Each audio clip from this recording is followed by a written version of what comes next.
I want you to think about last month. Every staff member got paid on time, in full, no drama. Your suppliers got paid, your BAS got lodged, the ATO got their cut. Now tell me, what did you get paid? Not what the business made, not what's sitting in the account that you could probably take out if you really needed to. What did you actually get paid on a set day for a set amount, just like the other people who work in your business? If you had to think about that for more than a second, you're not alone. Most business owners I sit with can tell me their revenue to the dollar. Ask them what they paid themselves in March, and it's a shrug. Here's the strange part. The business can be doing everything right. Staff are happy, suppliers are happy, the tax office is happy, and the one person it's actually supposed to be working for is the one person it forgot to pay.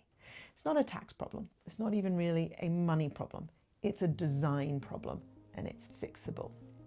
Now, here's what I've noticed after years of sitting across the table from business owners. Nobody decides not to pay themselves properly. It's not a decision. It's a habit that forms by accident 1 month at a time. Month 1, cash flow's a bit tight, so you take a bit less. Fine, it's just this once. Month 2, a big supplier invoice arrives early, so you take a bit less again. Still fine, you'll catch up. By month 6, catching up isn't a plan anymore. It's just how the business now runs. You've become the buffer, the shock absorber, the line in the budget that flexes so nothing else has to. And here's the bit that catches people off guard. This isn't a small business problem or a struggling business problem. I've seen it with business owners turning over 7 figures comfortably on paper, who still couldn't tell me what they paid themselves last quarter. The business was thriving. They were the ones running on empty. There's a strange kind of pride in it too, isn't there? I mean, I don't take much out of the business. I reinvest it all. It sounds responsible. It sounds like good business sense. But flip it around. If you hired someone brilliant to run your business exactly the way that you do, same hours, same decisions, same stress, would you pay them whatever happened to be left over at the end of the month? Well, no, you wouldn't. You'd never get away with it. They'd walk away. You're the one person in the business who can't walk away, so you don't. You just quietly go without. And here's the part that matters most. This isn't about being bad with money. Some of the sharpest, most capable business I know do this to themselves. It's not a skills problem. It's a structural problem. Your own pay has never been built into the business the way everybody else's was. And structural problems have structural fixes. So here's how we fix a structural problem. We build the structure. In the jar principle, every dollar that comes into the business gets allocated somewhere on purpose before it gets the chance to disappear into wherever it's needed most. Tax has a jar, operating costs have a jar, growth has a jar, you have a jar. Not a maybe jar, not a whatever's left jar, an owner's jar, funded first, same as the others. And here's why the order matters. If your own pay is the last jar to be filled, it's not really a jar at all. It's wishful thinking. If it only gets filled after everything else, it only gets funded if everything else went right that month, and you already know how often things go right in a given month in a business. But if it's funded at the same time as tax, at the same time as payroll, it stops being optional. It becomes exactly as non-negotiable as the ATO. And let's be honest, nobody forgets to pay the ATO. They find the money every time. And that's the standard we're setting for you. And I want to be really clear about something here, because this is where a lot of people get twitchy. This isn't about paying yourself whatever you feel like this month. It's not take more money out and hope for the best. That's the same chaos, just in a different direction. This is about picking a number, a real, calculated, sustainable number, setting a day and treating both of those like they're fixed the same way you would with your best staff members. Here's the part I really love about this. Once your own pay is a fixed amount instead of a leftover, something changes in how you run everything else. You stop making decisions based on what you can actually personally go without this month, and you start making them based on what the business can actually sustain. That's a completely different business owner making those calls, a much steadier one.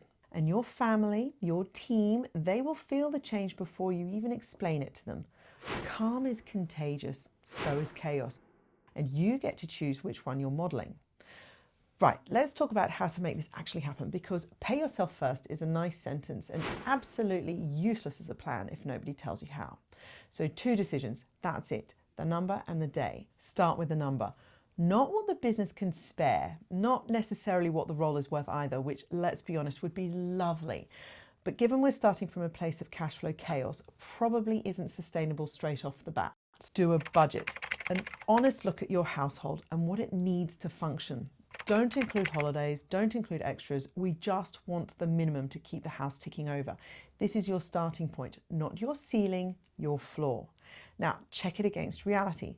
Look at your last 3 to 6 months of actual cash flow, not your best month, not your worst month, your pattern. Can the business sustain that number consistently? If yes, that's your number. If not, you've just found the gap between where you are and where the business needs to be. And that's useful. It tells us what needs to improve instead of leaving you guessing. If there's a gap, go back to your budget. What can be cut? Not forever, just for now. Enough that the business pays you what you need without you being tempted to skip just this once. And the extras we've cut, the holiday and the nice to have, you can take a bonus or a dividend or increase your salary for a period when the cash is available. This isn't forever, it's for now.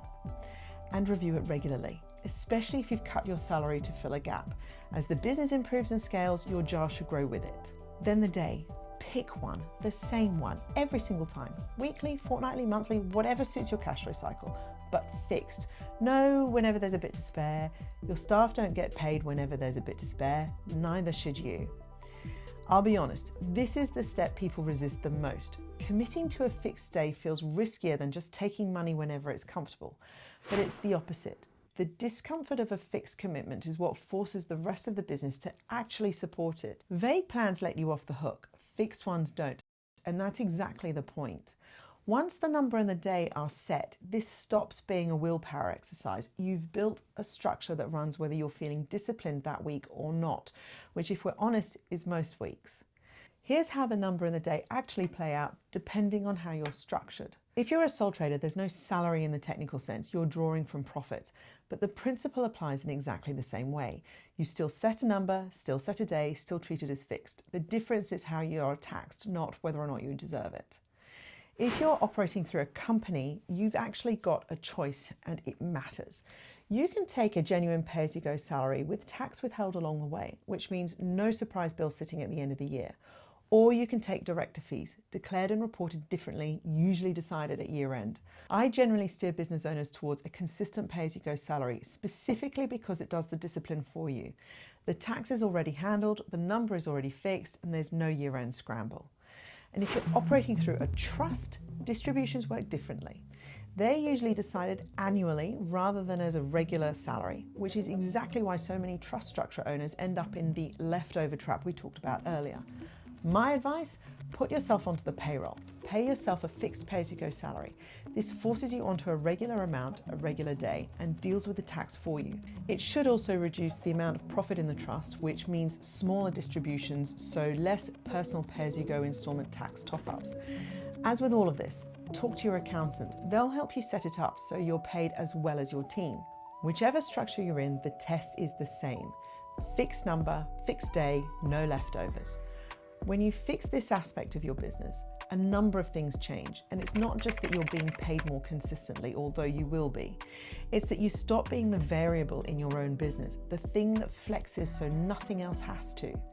You start making decisions like the owner of a business that can afford you, instead of one that's expecting you to keep covering the gap and paying you less than minimum wage into the bargain. And that change shows up everywhere, in how you price, in how you plan, and how you sleep on a Sunday night. I think about the business owners I've worked with who've made just this one change.